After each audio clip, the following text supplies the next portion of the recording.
우리가 지난주에 이제 갈라디아서 3장 1절부터 5절까지 말씀을 살펴보았는데, 갈라디아서가 1장부터 2장까지는 이제 주로 사도성에 포커스를 맞추고 있고, 3장부터 4장까지는 이제 믿음과 율법에 관해서 서로 대비해서 지금 설명을 하고 있는 부분이죠. 그래서 특별히 이 3장 1절부터 5절까지는 두 가지에 대해서, 그러니까 듣고 믿음으로 얻게 되는 두 가지의 속성에 대해서 이제 말씀을 하고 있습니다. 특별히 2절에 보면 우리가 듣고 믿음으로 성령을 받게 되고, 그리고 5절에서는 듣고 믿음으로 하나님께서 우리의 삶 가운데서 역사하시게 된다라고 이제 강조를 하고 있는데, 우리가 지난주에 살펴본 것처럼 성령을 받았다고 하는 것, 그리고 또 우리가 예수님을 믿는다고 하는 것, 그리고 하나님을 믿는다, 그리고 또 이렇게 하나님의 말씀 우리 가운데 역사하신다, 그리고 우리가 또 몸된 교회의 구성원이 되었다, 그리고 또 우리가 세례를 받았다라고 하는 것은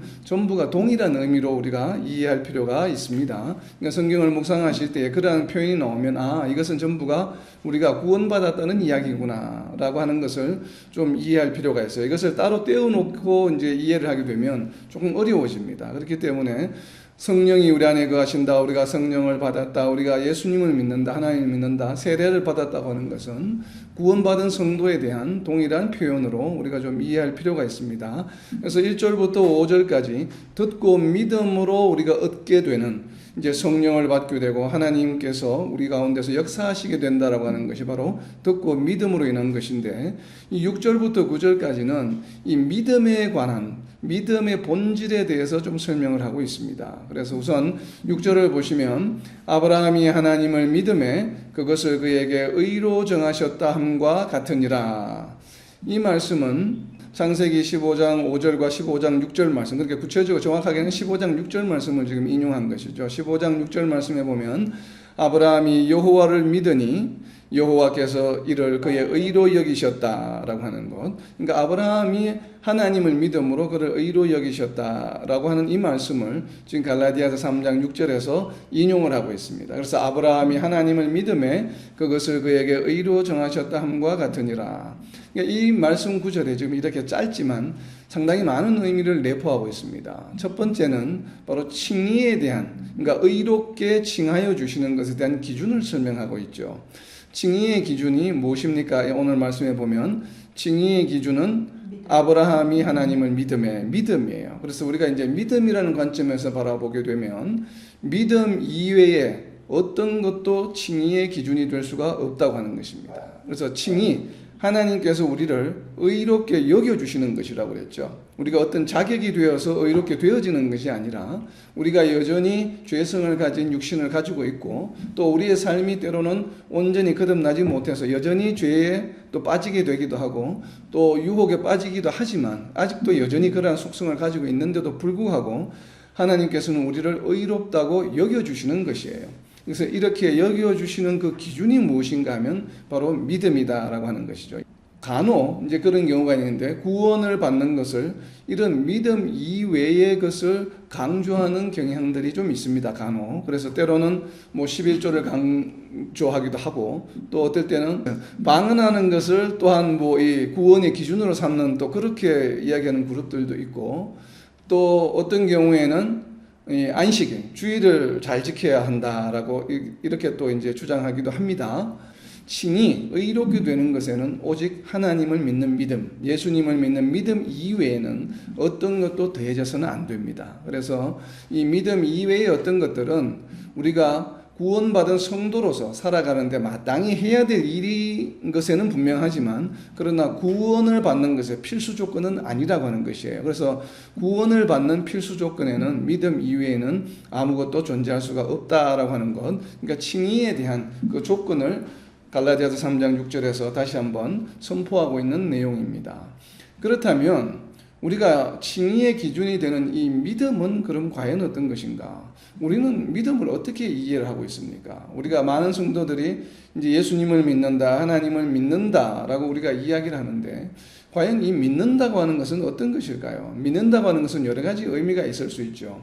그래서 우리가 하나님을 믿는다라고 하는 것은 우리가 너무 편향적으로 한쪽 방향으로만 좀 이해하는 경향들이 있습니다. 성도들이. 그리고 또 교회 공동체가 하나님을 믿는다고 하는 것을 이렇게 하나님이 우리의 구원자시다라고 하는 것을, 그 사실을 그냥 우리가 고백하고 믿는 것에만 너무 포커스가 맞추어져 있어요. 그래서 우리가 과연 믿는다고 하는 것은 어떤 의미일까? 이 믿는다, 그러니까 한글로 번역이 믿음인데, 그리고 영어로서는 faith 혹은 동사로서는 believe 이렇게 번역을 하고 있는데, 이 믿음을 나타내는 헬라어 원어는 피스티오라고 하는 단어입니다.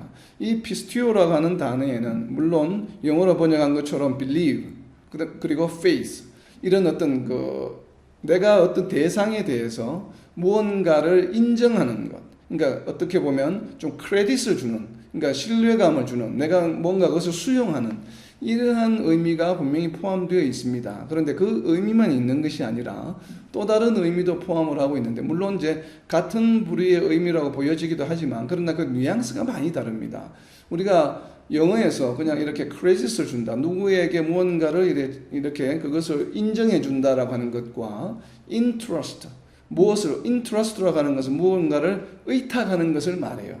그러니까 무언가를 누군가에게 이렇게 맡기는 것을 말합니다. 이게 맡긴다는 것이 물건을 맡긴다는 그런 의미가 아니라, 그러니까 인트러스트, 무언가를 누구에게 어떤 자격을 부여하는 것, 그러니까 그 자격에 내가 동조하는 것, 동의하는 것. 그래서 나 자신을 누군가에게 의탁한다. 그러니까 저는 개인적으로는 한글로는 의탁한다는 표현이 좀 가장 맞는 표현 같아요. 그래서 그러니까 의탁한다. 그러니까 믿음이라고 하는 것에는 우리가 이제 지금까지 보통 알고 있는 하나님을 인정하고 하나님을 따르는 것도 포함되어 있지만, 그건 못지않게 중요한 또 다른 개념은 우리가 의탁하는 개념이 있어요. 그래서 인트러스트하는, 바로 이 의탁하는 개념이 저는 개인적으로 어떻게 보면 조금 더 우리가 믿음이라고 하는 그 피스티오라고 하는 동사의 의미에 조금 더 부합하는 의미가 아닌가라는 것을 한번 생각해 보게 됩니다. 그래서 이게 의탁한다는 것을 다르게 표현하면 나의 지혜나 능력에 우리의 삶을 의존하지 않고 모든 것을 하나님께 의존하는 것을 우리는 믿음이다라고 좀 이해할 필요가 있습니다.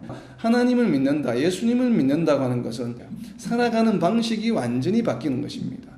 이전에는 세상의 기준에 의존했다고 한다면 이제는 하나님을 믿는다고 하는 것은 삶을 살아가는 그 방법이 하나님을 의지하고 하나님을 의존하고 모든 것을 하나님께 기대는 것, 그리고 하나님의 말씀에 따라서, 그러니까 내 의지로 살아가는 것이 아니라 하나님이 시키시는 대로, 하나님의 말씀대로, 하나님이 이끄시는 대로, 그리고 하나님의 기준에, 하나님 보시기에 올바른 길로 모든 것이 기준이 하나님으로 바뀌어지는 것이에요. 그래서 이것을 다르게 이제 표현하면 가장 잘 표현한 성경 구절 중에 하나가 바로 잠언 3장 6절 말씀이겠죠. 그래서 너희는 범사에 하나님을 인정하라. 그러니까 모든 일에 하나님을 인정하는 삶, 이것이 바로 잠언 3장 6절의 말씀이에요. 그래서 이것이 바로 믿음을 가진 자의 삶의 모습이에요. 태도이고, 그래서 모든 것을 하나님께 의존하는 것을 우리는 믿음이다라고 좀 이해할 필요가 있습니다. 그렇다면 이러한 관점에서 모든 것을 하나님께 의탁하는 이러한 믿음을 이야기하는데 왜 아브라함이 지금 예를 들고 있는가? 바울 사도가 갈라디아서 3장 6절부터 이제 4장 마지막까지는 전부 아브라함과 연관지어서 지금 이야기를 합니다. 비교를. 때로는 사라와 하갈을 통해서 이렇게 비교하면서 결국은 3장 6절에서 시작한 이러한 어떤 논쟁이 4장 마지막에 이제 결론을 짓게 되는데, 그 모든 내용들에 보면 아브라함이 등장을 하게 되어 있습니다. 그렇다면 왜 아브라함은 이 믿음, 결국 삶을 하나님께 의탁하는 모델이 되었을까? 좀 우리가 살펴볼 필요가 있습니다. 창세기 15장 5절에 보면 하나님께서 아브라함을 천막 밖으로 이끌고 나가서 하늘에 있는 별을 바라보게 합니다. 그래서 별을 세어보라고 말씀하시고, 그러니까 내 자손이 이와 같이 많을 것이다 라고 하는 약속의 말씀을 해주셨습니다. 근데 아브라함의 반응이 어땠습니까? 아브라함은 이 말씀을 믿었습니다. 왜 아브라함은 이 말씀을 믿을 수밖에 없었을까요? 왜 믿게 되었을까요?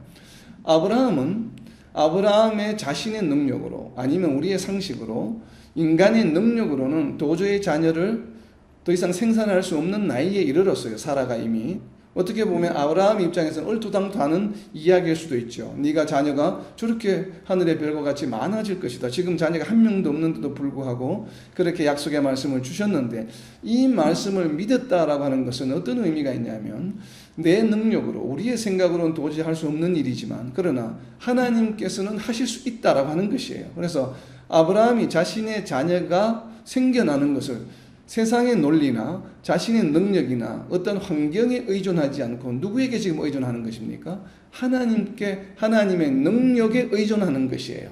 바로 이것을 우리는 믿음이라고 이야기하는 것입니다. 그래서 믿음을 우리가 조금 더 다른 각도에서 살펴보게 되면 은혜가 많이 다르죠. 그래서 우리가 일상생활 가운데에서 만나게 되는 모든 일들, 사업이라든지 자녀의 문제라든지 경제적인 문제라든지 이런 모든 문제들을 우리가 세상의 논리나 세상의 방법이나 나의 능력이나 나의 지혜에 의존하지 않고 하나님을 의존하고 하나님께 의탁함으로 하나님께 그것을 간구함으로 나는 하나님을 믿기 때문에 이것을 이룰 수 있다라고 하는 그런 확신을 가지는 것, 이것을 우리는 바로 무엇이라고 하냐면 믿음이다라고 이야기하는 것이에요. 자, 그렇다면 이제는 또 다른 관점은 무엇인가 하면, 우리가 창세기를 읽다가 보면 아담과 이브 그리고 창조를 거쳐서 쭉 이야기가 나오다가, 그리고 또 대홍수의 이야기가 나오고, 그리고 11장에 이르러서는 바벨탑의 역사가, 바벨탑에 관한 이야기가 나온 다음에 갑자기 내용 소재가 바뀌게 됩니다. 아브라함으로. 그렇다면 왜 하나님께서는 이렇게 갑자기 아브라함을 우리 인류 역사에 등장시키셨을까요? 왜 아브라함을 등장시키셔서 고향을 떠나게 하시고 가나안 땅, 약속한 하나님의 땅으로 오게 하시고, 이렇게 또 오늘 우리가 살펴본 것처럼 약속의 언약의 말씀을 주시게 되었을까요? 우리는 이것을 좀 묵상해 보아야 합니다. 왜 갑자기 성경의 이 히스토리 내용 중에 인류 역사에 아브라함이 등장하게 되었을까? 물론 하나님께서는 아브라함이 아니더라도 다른 사람을 이용해서라도 반드시 이 일을 하셔야만 했던 일이 있습니다. 근데 그 대상이 아브라함을 선택하신 것 뿐이죠. 아브라함이 특별해서가 아니라 하나님의 섭리 가운데서 하나님께서는 아브라함을 선택하셔서 무언가를 하시기를 원하셨습니다. 그것이 과연 무엇일까라는 것을 우리가 좀 묵상해 볼 필요가 있습니다. 이 묵상의 기준은 바로 방금 우리가 살펴본 것처럼 믿음과 연관이 있습니다. 아브라함을 선택하시고 아브라함을 통해서 하시고자 하셨던 것은 믿음의 본질에 대해서, 하나님을 믿는다고 하는 것이 어떤 것인가, 그리고 하나님과 함께 동행한다는 것이 어떤 것인가를 보여주기 위함이에요. 왜냐하면 이러한 하나님의 믿음에 관한 것이 하나님께서 이 세상을 창조하시고 원래 이루시고자 했던 것인데 그것이 깨어졌죠. 그것이 언제 깨어졌습니까? 바로 아담과 이브의 타락으로 인해서 깨어졌습니다.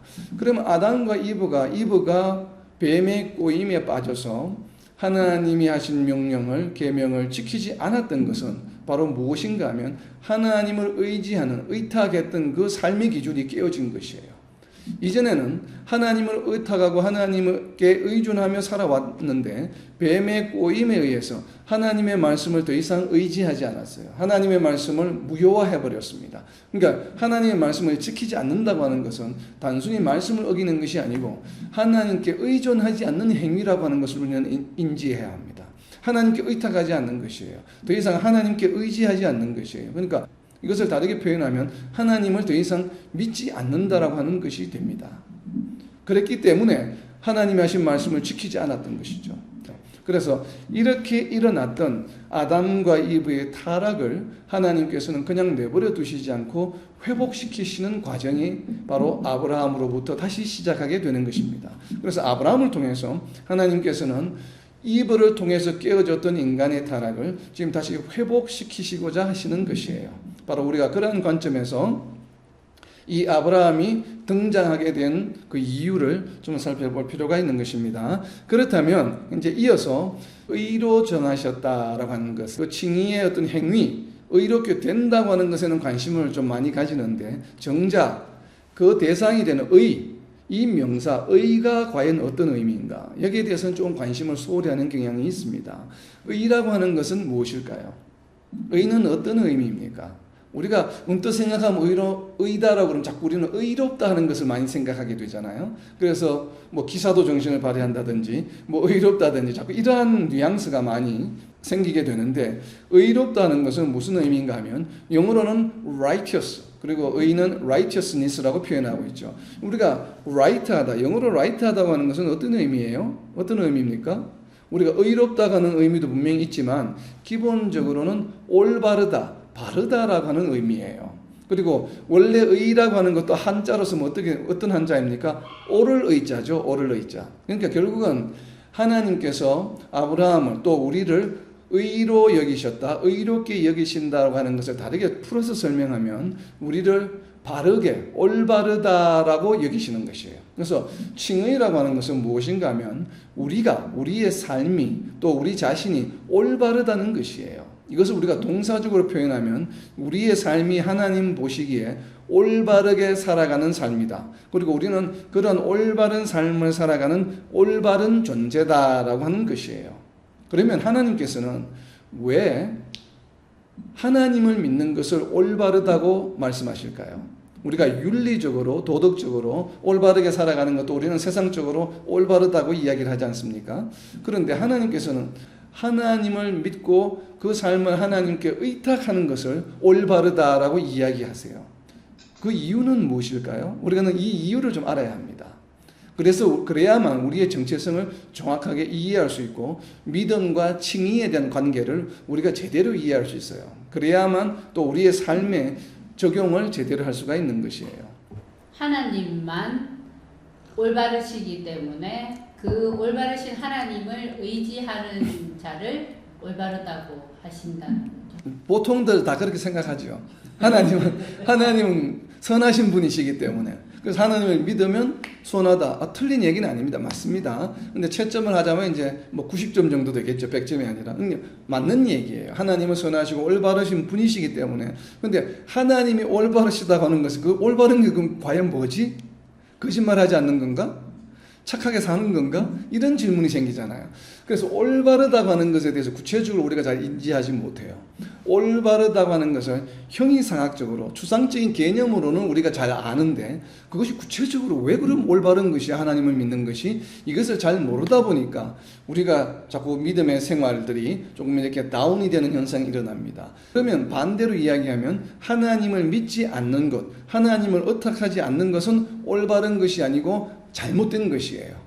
이렇게 되는 것이죠. OX로 하게 되면 하나님을 믿는 것은 올바른 것, 하나님을 믿지 않는 것은 올바르지 않은 것, 즉 다르게 얘기하면 틀린 것이 되는 것이에요.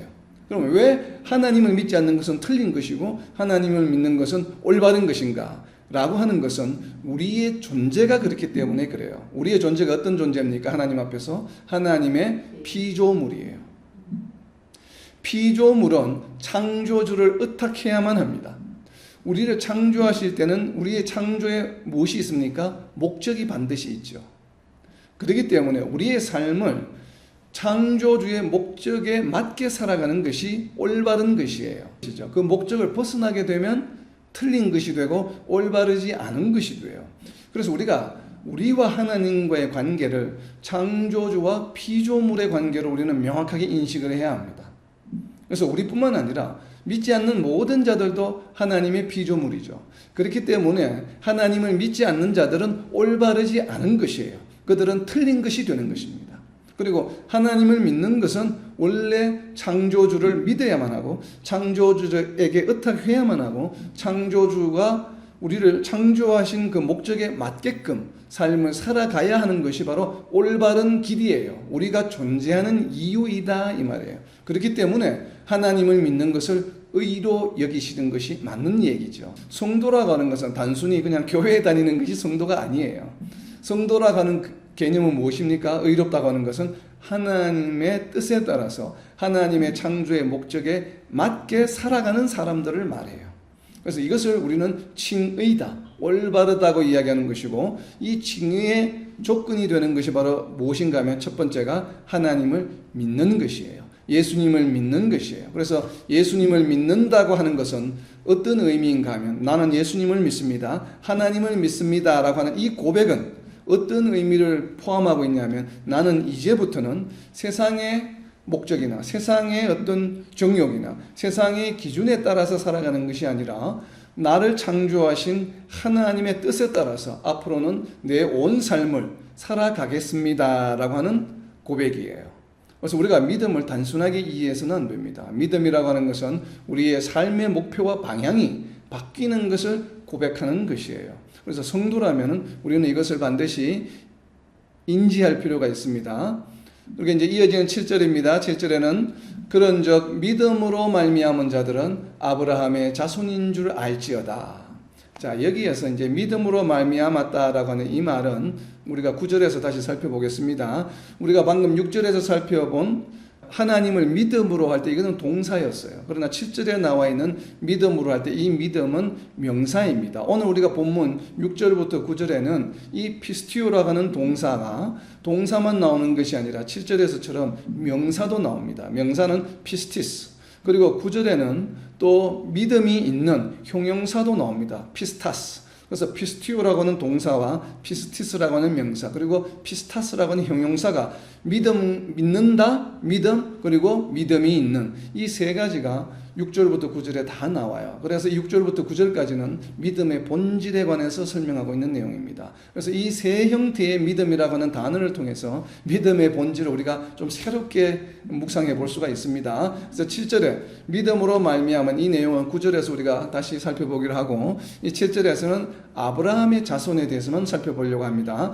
아브라함의 왜 자손이라고 표현하고 있을까요? 믿음으로 말미암은 자들은 아브라함의 자손인 줄 알지어다라고 이야기하는데, 이 아브라함의 자손이라고 하는 것은 혈통의 후손이 아니죠.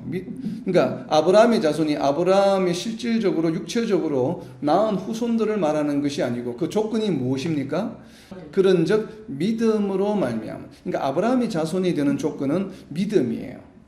그러니까 칭의가 되는 조건도 믿음이었고 아브라함의 자손이 되는 조건도 믿음이에요. 그렇다면 아브라함의 자손이 된다는 표현을 다르게 표현하면 칭의가 의롭게 여겨지는 사람들이다 이 말이겠죠. 그래서 아브라함의 자손이 된다고 하는 것은 무슨 의미인가 하면 아브라함의 자손의 그룹에 속한다는 것이고, 이 아브라함의 자손의 그룹은 어떤 존재들입니까? 바로 하나님께서 의롭다 칭하는 존재들이에요. 그러니까 피조물로서 옳은 무리들이다. 피조물로서 올바른 무리들이 바로 아브라함의 자손들을 의미합니다. 그러니까 아브라함의 자손들은 한국에 있든 인도에 있든 미국에 있든 같은 사람들입니까? 다른 사람들입니까? 같은 사람들이에요. 그래서 아브라함의 자손이라는 표현을 쓰는 것입니다. 우리는 이것을 신학적으로 무엇이라고 이야기하냐면 유니버셜 처치라고 이야기합니다. 유니버셜 처치, 이 개념을 어디에서 설명하고 있냐면 바로 에베소서 1장 10절에서 설명하고 있습니다. 에베소서 1장 10절에 보면 하늘에 있는 것이나 땅에 있는 것이 다 그리스도 안에서 통일되게 하려 하심이라. 우리를 구원해 주신, 우리를 믿음으로 인도해 주신 목적을 설명하고 있는 부분이 바로 이 에베소서 1장 10절인데, 그리스도 안에서 통일되게 하려 하심이라. 즉 그리스도 안에서 모두가 다 아브라함의 자손이 되게 하려 하심이라 라고 하는 개념이에요. 그래서 우리가 특별히 이 개념을 잘 이해를 해야 합니다. 그런데 불행스럽게도 오늘 많은 우리 로컬지 교회에서는 이 개념이 상당히 약합니다. 왜냐하면 이 말씀을 많이 강조하지 않다 보니까 우리 많은 성도들이 참 불행하게도 안타깝게도 지교회에 속해 있는 것이 너무 강조되고 있습니다. 물론 로컬교회, 지교회 공동체 역할이 대단히 중요합니다. 우리 신앙생활 하는데 그것이 또 소중하고 중요하지만, 그러나 그것보다 더 중요한 개념은 바로 유니버셜 처치의 개념이에요. 우리는 예수님 안에서 모두가 하나이다라고 하는, 아브라함의 자손이다라고 하는 것을 우리는 늘 명심해야 합니다. 그래야만 이웃에 있는 교회와 어떻게 보면 이렇게 좀 대척되는, 경계하는 경향들이 좀 있습니다. 간혹 보면 오히려 불신자들보다 가까이 이웃에 있는 교회 성도들을 더 꺼려하는 경향들이 있어요. 성도들이 보면 좀 이건 정말 위험한 생각입니다. 정말 비성경적인 생각이에요. 만약 이런 생각을 하고 있는 성도들이 있다면 정말 회개하고 우리는 반성해야 합니다. 그래서 오늘 이 갈라디아서 3장 7절 말씀을 우리는 정말 명심해야 합니다. 우리는 예수 그리스도 안에서 믿음으로 말미암아 모두가 다 아브라함의 자손이다라고 하는 것이에요. 그래서 각 지교회들은 이 말씀을 강조해야 합니다. 그래야만 성도들이 잘못된 길로, 잘못된 신앙의 길로 가지 않아요. 이웃에 있는 교회 성도들은 우리가 경계나 경쟁의 대상이 아니라 우리가 함께하고 격려하고 위로해 주어야 할 아브라함의 자손이요 형제요 자매들인 것이에요. 그래서 우리는 이것을 잊어서는 안 됩니다. 그래서 우리가 우리 교회뿐만 아니라 이 땅에 있는 모든 하나님을 믿는 백성들, 인도 사람이든 미국 사람이든 한국 사람이든 상관없이 우리는 하나님을 믿는 자라고 한다면 아브라함의 자손이구나, 우리는 모두가 하나다라고 하는 바로 그러한 형제와 자매의 그런 우애를 우리는 가져야 해요. 그래서 경쟁이나 경계의 대상이 아니라 도와주고 위로해주고 어려움에 처했을 때, 그래서 이웃교회를 도와줘야 되는 이유예요. 이웃교회가 재정적으로 힘들거나 여러 가지 어려운 일이 있을 때 우리는 그런 여유가 있는 교회들이 서로 도와주고 위로해주고 또 잘 세워지도록 협력해야 되는 것이 바로 아브라함의 자손의 개념입니다. 그래서 굳이 이렇게 아브라함의 자손이라고 표현한 것을 우리는 잘 명심해야 되겠죠. 그래서 이렇게 함으로 인해서, 이 말씀으로 인해서 아브라함은 어떻게 되냐면 바로 믿음의 조상이 되는 것이죠. 그래서 이 아브라함의 믿음이 왜 믿음의 자손이라고 이야기하고 또 믿음의 조상이 되게 되었느냐를 로마서 4장 23절에서 바울 사도는 이렇게 설명합니다. 로마서 4장 23절에 그에게 의로 여겨졌다 기록되는 것은 아브라함만 위한 것이 아니에요. 그러니까 아브라함만 위한 것이 아니에요. 창세기 15장 6절 말씀은 그것을 바울 사도가 풀어서 해석해서 로마서 4장 23절에서 설명하고 있습니다. 모든 사람들, 이방인들을 위한, 즉 오늘 갈라디아서 3장 7절에 있는 말씀처럼 믿음으로 말미암은 자들은 아브라함의 자손이 되게 해주시기 위해서 그렇게 미리 아브라함에게 창세기 15장 6절에서 의롭게 칭해 주셨다라고 말씀을 합니다. 우리가 이렇게 아브라함을 믿음으로 의롭다 칭하여 주신 것이 왜 그럼 우리에게 적용이 되는가? 그 원리가 어디에 있냐 하면 히브리서 7장 10절에 설명하고 있습니다. 히브리서 7장 10절에 보면 바로 허리의 원리예요. 우리는 이것을 이제 허리의 원리라고 이야기를 하는데, 히브리서 7장 10절에 보면 이는 멜기세덱이 아브라함을 만날 때에 레위는 이미 자기 조상의 허리에 있었습니다. 이거는 11조에 대한 이야기입니다. 레위에게 우리가 11조를 왜 주어야 하는가, 구약시대에 이야기한 그 의미를 풀어서 히브리 기자가 설명을 하는데, 그것은 아브라함이 이제 전쟁에서 롯이 빼앗겼던 것을 회복하고 돌아올 때에 돌아오는 길 중에 멜기세덱을 만나서 그 취득한 것의 10분의 1을 주는 장면이에요. 그때 이미 아브라함은 자기가 얻은 것의 10분의 1을 멜기세덱에게 주었는데 그 준 행위가 우리에게도 적용이 된다라고 하는 것이에요. 그래서 우리도 그 아브라함, 우리가 방금 어떤 존재라고 이야기했습니까? 아브라함의 자손이라고 이야기했죠. 그래서 아브라함의 자손이기 때문에 아브라함이 그렇게 멜기세덱에게 10분의 1을 11조를 줄 때에 우리도 그와 함께 있었다. 그러니까 아브라함이 어디에 있었냐면 그걸 어떻게 표현하고 있냐 하면 아브라함의 허리에 있었다라고 이야기합니다. 이게 좀 형이상학적인 표현이죠. 좀 이렇게 은유법인데, 그러니까 아브라함이 한 것처럼 아브라함이 그렇게 한 행위에 우리도 함께 동참했다. 그러니까 동일한 논리가 우리에게도 지금 이 시대에 적용된다는 표현을 아브라함의 허리에 있었던, 이와 같이 믿음으로 하나님으로부터 의롭게 칭함을 받은 그 아브라함의 그 논리와 메커니즘이, 동일한 메커니즘이 오늘날 우리에게도 이와 같이 적용이 된다는 것이에요. 그래서 우리에게도 믿음으로 아브라함의 자손, 즉 믿음으로 하나님으로부터 의롭게 칭함을 받게 된다라고 하는 것이에요. 왜 이런 말씀을 지금 갈라디아서 3장 7절 바울 사도가 전개하고 있냐면, 이 아브라함은 율법을 받기 전에 존재했던 사람이에요. 그렇기 때문에 율법을 잘 지킴으로 의롭다 칭함을 받는 것이 아니라 이미 아브라함은 율법이 생겨나기도 전에 이미 의롭게 칭함을 받았다라고 하는 것을 강조하기 위함입니다. 이에 대한 설명을 로마서 4장 11절에서 하고 있습니다. 로마서 4장 11절에 보면 그가 할례의 표를 받은 것은 무할례시의 믿음으로 된 의를 인친 것이니 이는 무할례자로서 믿는 모든 자의 조상이 되어 그들도 의로 여기심을 얻게 하려 하심이라. 여기서 그는 아브라함이죠. 창세기 17장에 보면 할례를 하게 되지 않습니까? 그러니까 할례를 하게 된 것은 이미 무할례시, 할례를 받기 전에 창세기 15장에서 이미 의롭다 칭함을 받았어요. 그러니까 할례보다 칭함을 받은 것이 먼저예요. 그래서 무할례시에 이미 의롭게 된 것을 지금 17장에서 할례를 받은 것은 그 의롭게 된 것을 인친 것이다, 재확인한 것이다. 인정한 것이다라는 것이에요. 그래서 할례가 먼저가 아니고 의롭게 된 것이 먼저인데 그 의롭게 된 기준은 무엇인가 하면 아브라함의 믿음이 먼저다라고 하는 것이에요. 그래서 할례를 받는 것이 구원의 필수 조건이 아니고 믿음이 먼저였기 때문에 믿음이다라고 하는 것을 지금 비교해서 설명하는 과정 중에 있는 것입니다. 지금 갈라디아서 3장이. 그래서 지금 이 이야기를 지금 하고 있는 것이에요. 그래서 믿음으로 말미암아 아브라함의 자손이 된다라고 하는 이야기를 하고 있는 것입니다. 자, 8절입니다. 또 하나님이 이방을 믿음으로 말미암아 의로 정하실 것을 성경이 미리 알고 먼저 아브라함에게 복음을 전하되 모든 이방인이 너로 말미암아 복을 받으리라 하였느니라. 여기에 말씀 중에 우리가 좀 이해하기가 쉽지 않은 부분이 있습니다. 성경이 미리 알고 그리고 또 아브라함에게 하나님이 복음을 전했다고 말씀하십니다. 우리가 알고 있는 복음은 어떤 것이에요? 우리가 알고 있는 복음은 무엇입니까? 예수님에 관한 얘기죠.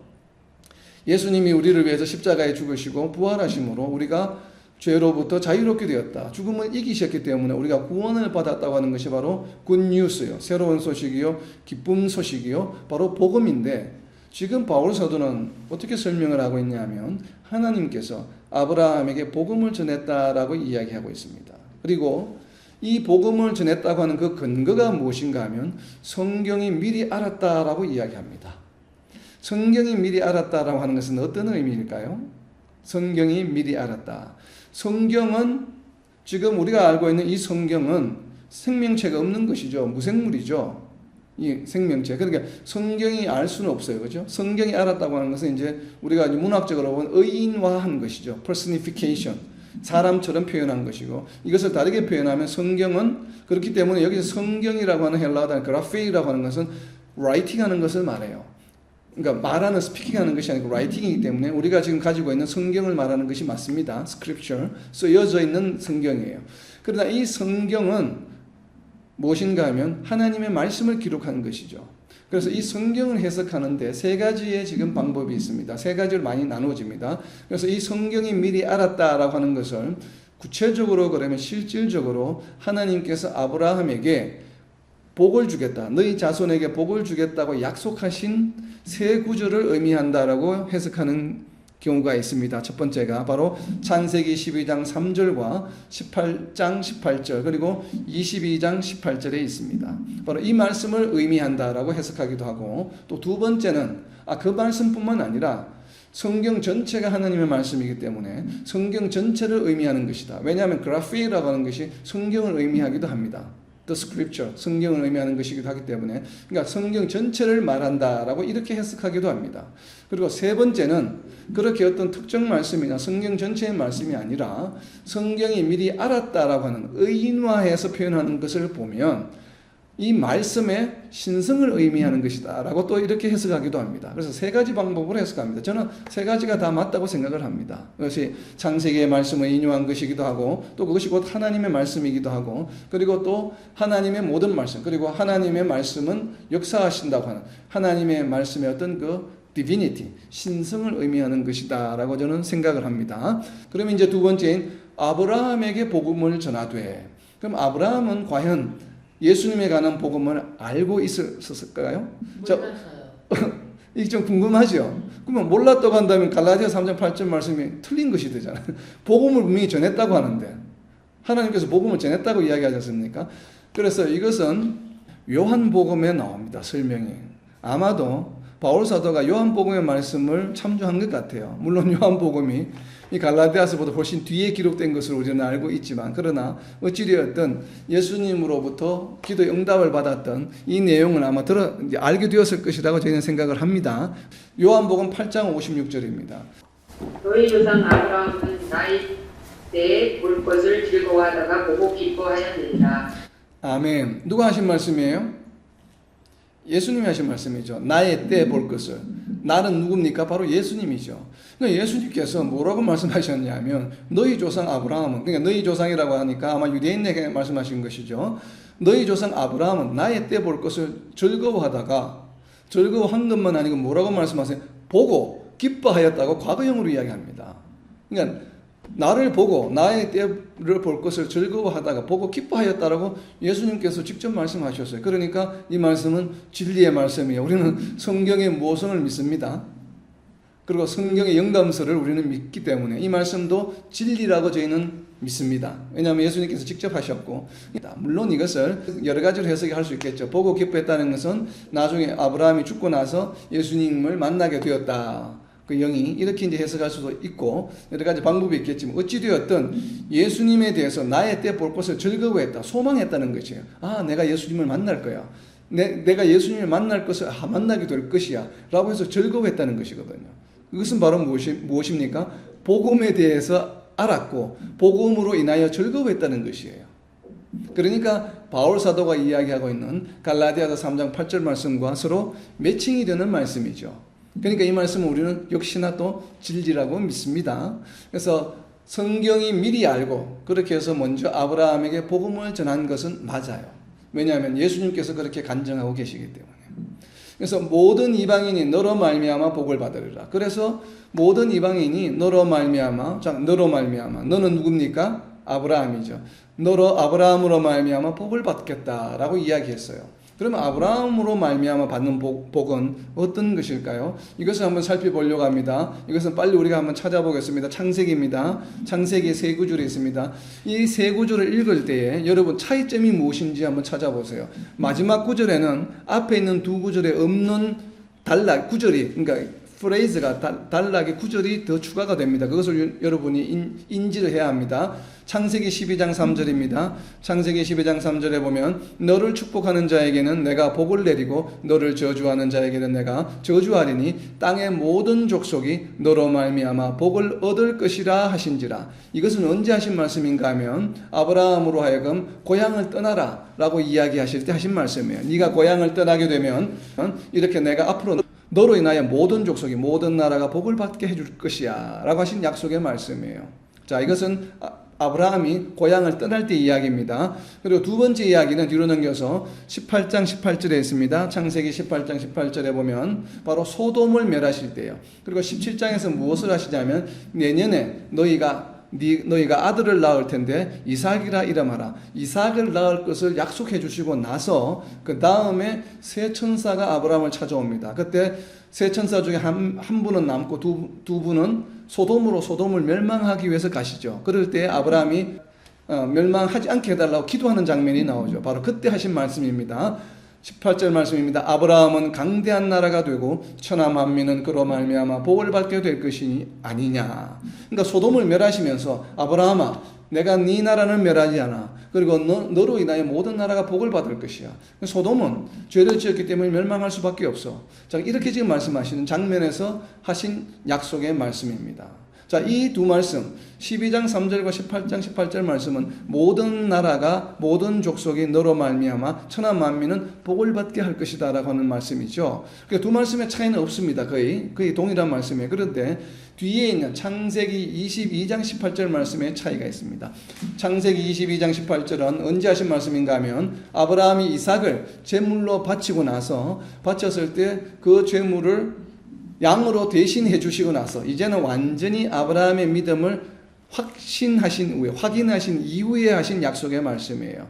창세기 22장 18절 말씀입니다. 또 내 씨로 말미암아 천하 만민이 복을 받으리니 이는 내가 나의 말을 준행하였음이니라 하셨다 하니라. 아멘. 앞에 두 구절과 무엇이 다릅니까? 나의 말을 준행하였음. 이유를 설명하고 있습니다. 만민이 복을 받는 이유. 그 이유가 무엇입니까? 이는, 그러니까 내 씨로 말미암아 천하 만민이 복을 받는데 내 씨는 누굽니까? 예수님이죠. 예수님이에요. 내 씨로 말미암아. 이것은 your seed의 단수로 되어 있습니다. 그러니까 아브라함의 모든 자손들이 아니에요. 아브라함의 자손 중에 한 명을 말합니다.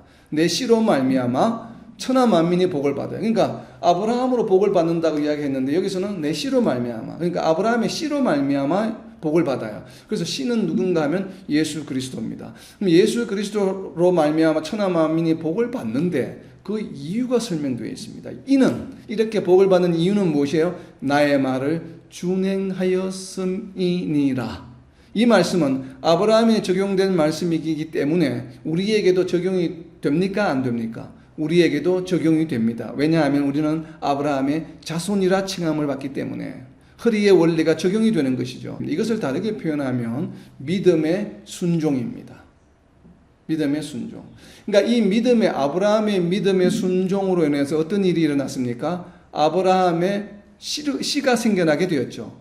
즉 결국 무엇입니까? 예수님이 성육신하게 되는 일이 일어나게 되었습니다. 물론 이거 오해의 소지가 없어야 되는데 예수님이 성육신하는 일은 하나님의 섭리 가운데 계획되어 있던 것이에요. 그것이 아브라함의 씨로 오든 누구의 씨로 오든 그건 하나님이 결정하실 사항인데 아브라함의 씨로 결정하게 되신 그 이유가 바로 뭐냐 하면 아브라함의 순종 때문에 그래요. 하나님의 말을 지켜 행하였기 때문에 아브라함의 씨로 예수님이 오시게 된 것이에요. 메시아가 그리스도가 오시게 된 이유입니다. 바로 이로 인해서 우리가 천하 만민이 복을 받게 되는데 천하 만민이 복을 받게 되는 것의 그 조건은 또 무엇이에요? 믿어 순종하는 것이에요. 그래서 듣고 믿음으로 성령을 주시고 듣고 믿음으로 하나님이 우리 삶 가운데 역사하시는데 그 믿음이라고 하는 것은 무엇인가 하면 하나님의 말씀을 준행하는 것이에요. 믿음은 결코 명사가 아니에요. 동사입니다. 그래서 로마서에서도 1장 5절에서도 믿어 순종하게 하기 위하여 복음을 전했다라고 바울 사도는 선포하고 있는 것입니다. 그래서 믿어 순종하는 것이에요. 예수님이 성육신하는 것 하신 것도 바로 우리로 하여금 예수님을 믿고 순종하게 하기 위함이에요. 하나님의 말씀을 순종하게 하기 위함이에요. 이것이 바로 믿음의 역사예요. 이것을 데살로니가 1장 3절에서는 무엇이라고 표현하고 있습니까? 데살로니가 1장 3절에서는 믿음의 역사라고 표현하는 것입니다. 이것이 바로 복을 받는 방법이에요. 우리가 어떻게 하면 복을 받을 수 있습니까? 믿어 순종할 때에, 하나님의 말씀을 준행할 때에 우리는 복을 받을 수 있는 것입니다.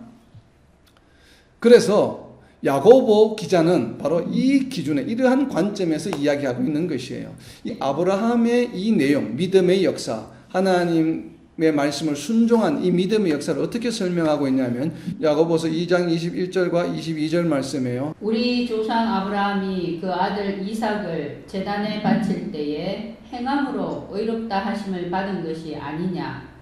네가 보거니와 믿음이 그의 행함과 함께 일하고 행함으로 믿음이 온전하게 되었느니라. 아멘. 야고보 기자는 믿음과 행함을 같은 것으로 동일하게 클럽에서 하나로 보고 있습니다. 그러니까 아브라함이 이삭을 제단에 바칠 때에 행하였죠. 바치는 것은 행위니까 그렇게 행함으로 의롭다 하심을 받은 것이 아니냐. 우리가 의롭다는 어떻게 받는다고 오늘 갈라디아서 이야기하고 있습니까? 의롭게 칭함을 받는 것은 아브라함이 하나님을 믿음에 의롭게 칭함을 받았다고 갈라디아서 3장 6절에서 설명하고 있는데 바로 이 믿음이라고 하는 것이 야고보 기자는 어떻게 설명하냐면 이삭을 제단에 바칠 때에 의롭다 하심을 받은 것이다. 그러니까 창세기 22장 18절에도 내 씨로 말미암아 천하 만민이 복을 받으리니 이는 내가 나의 말을 준행하였음이니라. 그러니까 창세기 22장 18절은 누가 하신 말씀이에요? 하나님이 하신 말씀이에요. 아브라함에게. 하나님이 하신 말씀입니다. 네가 내 말을 지켰기 때문에 다 복을 받아. 그러니까 아브라함이 행함으로 야고보 기자가 설명한 2장 21절 말씀은 바로 창세기 22장 18절 말씀을 그대로 설명한 것이에요. 하나님이 하신 말씀을 그대로 인용한 것입니다. 야고보 기자가 혼자 한 얘기가 아니에요. 우리는 자꾸 야고보의 이 신앙관이 바울의 신앙관과 다르다고 이야기를 하는데 다르지 않아요. 야고보 기자는 자기의 어떤 깨달음을 이야기하는 것이 아니라 창세기 22장 18절 말씀을 그대로 풀어서 설명한 것입니다. 창세기 22장 18절은 누가 하신 말씀이에요? 하나님이 하신 말씀이에요. 네가 내 말을 준행하였기 때문에 내가 네 씨로 말미암아 복을 받겠다. 이 말씀을 그대로 설명한 것이 야고보서 2장 21절 말씀이죠. 그렇게 보이죠? 바로 이삭을 제단에 바칠 때에 행함으로 의롭다 하심을 받은 거죠. 이 행함이 바로 뭐예요? 하나님의 말씀을 준행한 것이에요. 행함으로 받은 것이 아니냐. 네가 보거니와 믿음이 그의 행함과 함께. 믿음은 누구의 믿음입니까? 아브라함의 믿음이 아브라함의 행함과 함께 일하고 행함으로 믿음이 온전하게 되었느니라. 그러니까 이것은 행함과 믿음을 따로따로 이렇게 설명하는 것이 아니고 창세기 22장 18절 말씀을 그대로 설명하고 있는 것이에요. 그러니까 구약을 그대로 인용한 것이죠. 사실은 우리가 이것을 명심해야 합니다. 하나님의 말씀을 그대로 인용한 것이에요. 이것은 어떤 신학적인 이론의 논리로 이야기한 것이 아니라 하나님의 말씀을 그대로 인용해서 설명하고 있는 것인데, 자, 여기서 중요한 것은, 그렇다면 야고보서 2장 22절에는 네가 보거니와 믿음이 그의 행함과. 자, 믿음은 우리가 어떤 믿음일까요?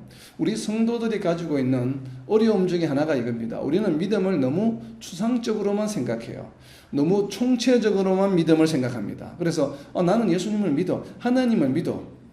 그렇기 때문에 그것이 생활 속에 잘 실천되는 것을 우리가 인지하지 못해요. 또 적용하지를 못해요. 어려움이 있습니다. 적용하는데. 그런데 이 2장 22절에 있는 걸 보세요. 그냥 아브라함이 내가 하나님을 믿습니다 하는 이런 것이 아니에요. 그렇게 총체적인 믿음을 말하는 것이 아니고 굉장히 구체적인 믿음을 말합니다. 아브라함이 이삭을 바칠 때의 그 상황에 적합한 것을 믿은 것이에요. 그 상황에만 적용되는 믿음을 말합니다. 다른 데는 적용되지 않는 믿음이에요. 우리 성도들은 이러한 믿음을, 그러니까 믿음을 조금 내로우 다운해서 우리가 처해 있는 상황에 적합한 구체적인 믿음을 우리는 조금 인지할 수 있는 능력이 있어야 합니다. 그것을 알려고 노력해야 됩니다. 그래야 우리가 믿음을 생활 속에 실천하는 삶을 살아갈 수가 있는 것이에요. 히브리서 11장 19절 말씀에 있습니다. 그가 하나님이 능히 이삭을 죽은 자 가운데서 다시 살리실 줄로 생각한지라. 비유컨대 그를 죽은 자 가운데서 도로 받은 것이니라. 그가, 여기서 그는 누굽니까? 아브라함이에요. 아브라함이 하나님이 능히 이삭을 죽은 자 가운데서 다시 살리실 줄로 생각한지라. 이것이 구체적인 믿음입니다. 우리는 이러한 믿음이 필요합니다. 우리의 삶 가운데.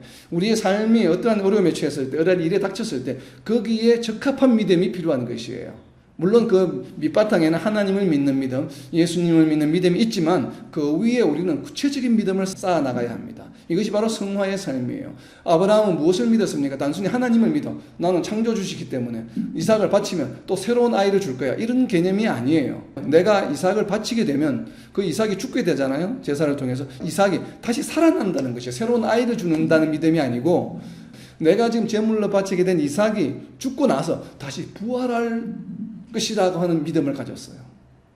왜 이런 믿음을 가졌습니까? 아브라함은 이런 죽음에서 다시 살아나는 이 부활에, 어떻게 보면 죽은 가운데서 다시 살아나는 것을 이미 체험한 적이 있습니다. 아브라함이. 참 재밌죠? 언제 체험했습니까? 우리가 지난번에 죽음에 관해서 6가지, 성경에 나타난 죽음의 6가지 상태를 보았죠. 그냥 피지컬한 죽음 있고, 그리고 영적인 죽음이 있었죠. 믿는 자와 믿지 않는 자의 죽음, 그리고 십자가에서의 죽음, 포지션이 바뀌는 포지셔널 죽음이 있었죠. 또 하나의 죽음이 뭐가 있었습니까? 태가 죽는 죽음이 있었죠. 사라의 태가 죽음, 사람을 생명을 잉태하지 못하는 죽음이 있었죠. 근데 이 죽음, 사라는 이삭을 낳기 전에 그 태가 죽었습니다. 나이가 많아서. 그런데 이것이 죽은 태가 다시 살아나는 것을 경험했죠. 이미. 왜냐하면 이삭을 낳았기 때문에. 그래서 이러한 믿음이 있었습니다. 죽음 가운데서도 생명이 태어날 수 있구나 다시. 그래서 이삭이 제물로 죽는다 할지라도 이 이삭이 다시 부활할 수 있어. 왜냐하면 죽은 태에서 이삭이 탄생한 것처럼 이삭이 죽더라도 하나님께서는 다시 살려주실 것이야. 왜냐하면 죽은 태에서도 이삭이 태어나게 해주셨기 때문에. 동일한 메커니즘이에요. 사실은 죽은 태에서 이삭이 태어나는 것과 제물로 바쳐져서 죽은 이삭이 다시 살아나는 것은 동일한 개념이에요. 부활의 개념입니다.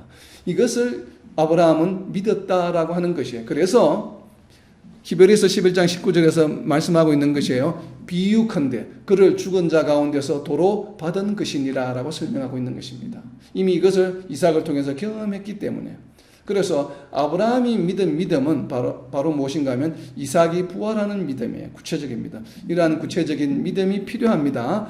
그래서 이러한 믿음, 우리가 이제는 이 믿음의 본질에 대해서 살펴보았는데, 그러면 아브라함이 가졌던 이러한 믿음으로 인해서 우리도 동일한 믿음을 가지게 된다면 과연 우리는 어떠한 존재인가를 한번 살펴보려고 해요. 마지막으로 9절입니다. 9절 말씀해 보면 그러므로 믿음으로 말미암은 자는 믿음이 있는 아브라함과 함께 복을 받느니라. 결과는 무엇입니까? 복을 받는 것이죠.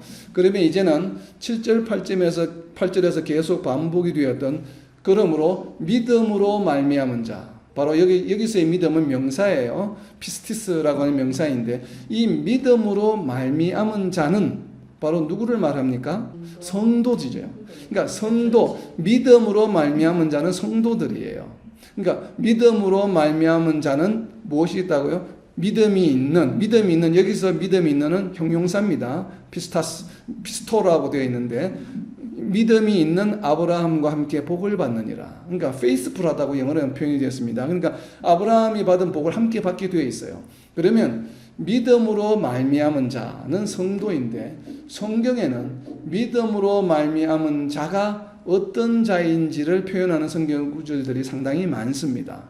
그 중에서 오늘은 대표적인 7가지만 살펴보려고 합니다. 이 성경 7구절을 왜 찾아보는가 하면 바로 성도의 정체성에 관한 이야기이기 때문에 그래요. 우리는 단순히 예수님을 믿는 사람을 그냥 성도라고만 생각을 하고 있는데 믿음으로 말미암은 자들을 무엇이라고 하나님의 말씀은 선포하고 있는지를 우리가 정확하게 구체적으로 이해할 필요가 있습니다. 그것이 왜냐하면 그것이 성도의 정체성이자 성도가 어떻게 살아가야 되는지를 나타내 주기 때문에 그렇습니다. 첫 번째입니다. 골로새서 2장 11절 말씀에 보면 너희가 세례로 그리스도와 함께 장사되고 또 죽은 자들 가운데서 그를 일으키신 하나님의 역사를 믿음으로 말미암아 그 안에서 함께 일으키심을 받았느니라. 믿음으로 말미암아 어떻게 된다고 이야기합니까? 함께, 그러니까 그 안에서 예수 그리스도 안에서 함께 일으키심을 받았느니라. 그러니까 믿음으로 말미암아 함께 일으키심을 받는 존재가 되었습니다. 이것을 다르게 표현하면 새롭게 태어나는 것이에요. 함께 일으키심을 받았다는 것은 그 전에 무엇 했습니까? 죽었다는 것이죠. 십자가에서. 예수님과 함께 십자가에서 죽고 다시 예수님과 함께 다시 부활한 것이에요. 그러니까 새롭게 죽고 태어났다고 하는 것은 의미는 무엇입니까? 옛 모습은 죽고 새 모습으로 다시 태어났다는 것이에요. 새롭게 태어난 자들을 말합니다. 그러니까 믿음으로 말미암아 일어나는 첫 번째 현상은 무엇이에요? 새롭게 태어나는 것이에요. 죄에 대하여 죽고 죄로부터 부활하게 된 존재라고 하는 것입니다. 그래서 이렇게 죄로부터 새롭게 태어난 자들을 무엇이라고 부르냐 하면 로마서 3장 30절 말씀입니다. 할례자도 믿음으로 말미암아 또한 무할례자도 믿음으로 말미암아 의롭다 하실 하나님은 한 분이시니라. 믿음으로 말미암아 의롭게 여김을 받게 됩니다. 그러니까 왜냐하면 새롭게 태어났기 때문에. 새롭게 태어나기 전에는 불의한 자였어요. 새롭게 태어난 자는 의로운 존재입니다. 그러니까 새롭게 태어난 자는 바로 의롭게 된 자들이에요. 성도는 믿음으로 말미암아 새롭게 태어나고 의롭게 된 자들입니다. 자, 이렇게 의롭게 된 자들은 또 어떤 자들인가 하면 에베소서 2장 8절입니다. 너희는 그 은혜에 의하여 믿음으로 말미암아 구원을 받았으니 이것은 너희에게서 난 것이 아니요 하나님의 선물이라. 믿음으로 말미암아 구원을 받은 존재가 된 것입니다. 그러니까 믿음으로 말미암아 새롭게 태어나게 되었고 믿음으로 말미암아 새롭게 태어난 자들은 의롭게 된 자들이고 의롭게 된 자들은 바로 구원받은 자들이다 이 말이에요. 그러면 구원받은 자들은 또 어떤 특성을 가지고 있냐 하면 구원받은 자들에 대한 특성은 갈라디아서 3장 14절입니다. 이는 그리스도 예수 안에서 아브라함의 복이 이방인에게 미치게 하고 또 우리로 하여금 믿음으로 말미암아 성령의 약속을 받게 하려 함이라.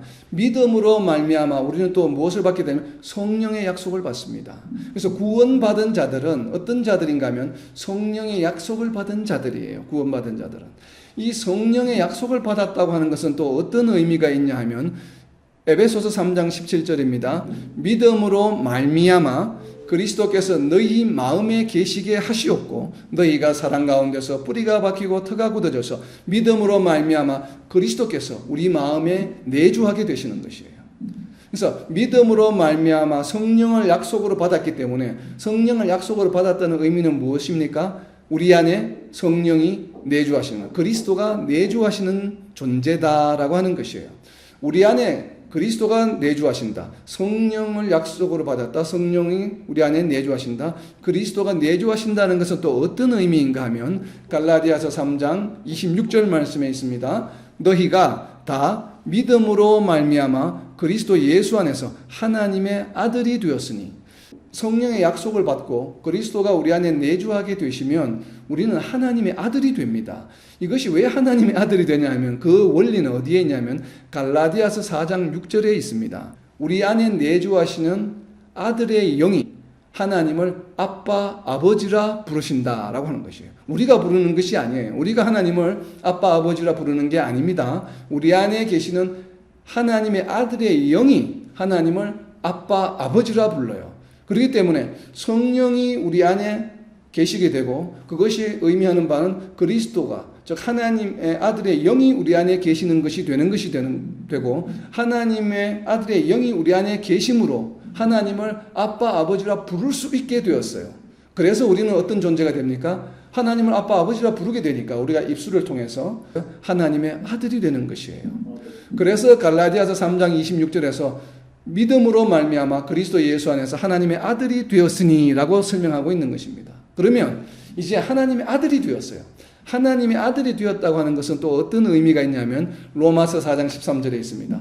로마서 4장 13절에 보면 아브라함이나 그 후손이죠. 오늘 우리가 본문 말씀에 본 것처럼 아브라함의 후손이 되었죠. 자손이. 아브라함이나 그 후손에게 세상의 상속자가 되리라고 하신 언약은 율법으로 말미암은 것이 아니요 오직 믿음의 의로 말미암은 것이니라.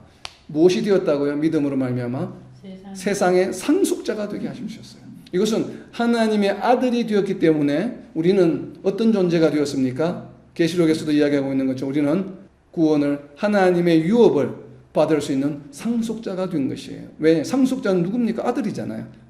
친척이 다른 모르는 사람이 상속자가 되지는 않죠. 상속자는 아들에게 주어지는 것이에요. 자녀에게 주어지는 것입니다. 그러니까 이렇게 상속자가 된 것은 바로 무엇입니까? 우리가 하나님을 아빠 아버지라 부를 수 있게 되었기 때문에 상속자가 되는 것이에요. 하나님을 아빠 아버지라 부를 수 있게 된 것은 무엇 때문입니까? 우리 안에 그리스도가 내주하시기 때문에 그래요. 우리 안에 그리스도가 내주하게 되신 것은 무엇 때문입니까? 성령의 약속을 받았기 때문에 그렇습니다. 성령의 약속을 받은 이유는 무엇입니까? 우리가 구원받은 자들이기 때문에 그렇습니다. 우리가 구원받은 자들이 된 것은 우리가 의롭게 여김을 받았기 때문에 그렇게 된 것입니다. 우리가 의롭게 여김을 받게 된 것은 무엇 때문에 그렇습니까? 믿음으로 말미암아 우리가 새롭게 태어났기 때문에 옛사람을 버리고 새롭게 죄가 없는 존재로 태어났기 때문에 우리가 의롭게 칭함을 받게 된 것이요 또 구원을 받게 된 것이요 구원을 받았기 때문에 성령의 약속을 받은 자가 된 것이요 성령의 약속을 받았기 때문에 그리스도가 우리 안에 내주하는 존재가 되었고 그리스도의 영이 우리 안에 내주하시다 보니까 우리는 하나님을 아빠 아버지라 부를 수 있게 되었어요. 그래서 우리는 하나님의 아들이 될 수 있게 되었고 하나님의 아들이 되었기 때문에 우리는 하나님의 유업을 받을 수 있는 상속자가 되었다고 하는 것입니다. 믿음으로 말미암아 성도가 되었다고 하는 것은 바로 이런 7가지의 단계의 의미가 있는 것입니다. 우리는 이것을 정말 명심해야만 합니다. 성도라고 한다면 무엇이 되어야 하냐면 오늘 갈라디아서 3장 9절에 있는 말씀처럼 믿음이 있는 아브라함과 함께 그러니까 이것을 믿음이 있는 faithful 형용사예요. 피스토스 여기 본문에는 피스토라고 되어 있는데 바로 믿음이 있는 정말 faithful한 존재가 되어야 하는 것입니다. 성도라고 하는 것은 믿음이 있는 존재예요. 페이스풀한 존재예요. 하나님을 의지하고 하나님께 모든 것을 의탁하는 하나님께 모든 것을 의존하는 그러한 삶을 살아가는 존재가 바로 성도의 속성입니다. 세상을 의지하며 살아가고 하나님을 의존하며 살아가지 않는다라면 성도라고 우리는 부를 수가 없는 것이에요. 왜냐하면 성도의 속성에 맞지 않기 때문에. 성도의 속성의 한마디는 뭡니까? 믿음이 있는 faithful 한 존재가 바로 성도다라고 하는 것이에요. 이러한 성도가 믿음이 있는 페이스풀한 성도가 바로 복을 받게 되어 있어요. 이 복은 무엇입니까? 바로 하나님의 유업을 받는 것이죠. 상속자가 되는 복이에요. 이것은 아브라함이 받은 복과 동일한 복을 말합니다. 정말 우리는 명심해야 합니다. 이 모든 것이 무엇으로부터 일어났습니까? 믿음으로. 믿음은 단순한 것이 아니에요. 믿음으로 인해서 우리는 새롭게 태어나게 되고 의롭게 되고 구원을 받게 되고 성령을 약속받게 되고 그 성령이 우리 안에 내주하게 되시고 우리가 하나님을 아빠 아버지라 부를 수 있게 되었고 하나님의 유업을 받는 상속자가 되는 이러한 모든 일들이 우리에게 이미 일어났습니다. 그렇기 때문에 우리는 이러한 정체성에 부합하게 우리가 정말 믿음이 있는 페이스풀한 삶을 살아가는 저와 여러분 그리고 이 땅에 있는 모든 하나님의 백성들이 되시기를 예수님의 이름으로 선포합니다. 아멘. 아멘.